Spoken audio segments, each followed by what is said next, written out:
রাসেল ভাই সাপ সাপ রাসেল ভাই বা সাপ না? রাসেল ভাই সাপ এই যে মাছ ধরে এখানে চলে এসেছে।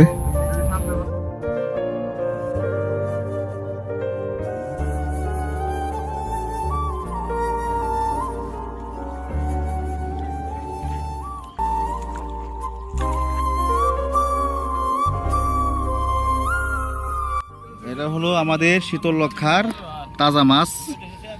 এটা কি মাছ কয়? বিমান নাকি গুজি? বিমান মাছ। এটা এই যে এটা হলো আমাদের শীতলক্ষার নদীর তাজা মাছ। এই যে বোকা, এই যে কি লড়া লড়তেছে, খুবই সুন্দর মাছগুলো। দেখেন এই যে বেড়া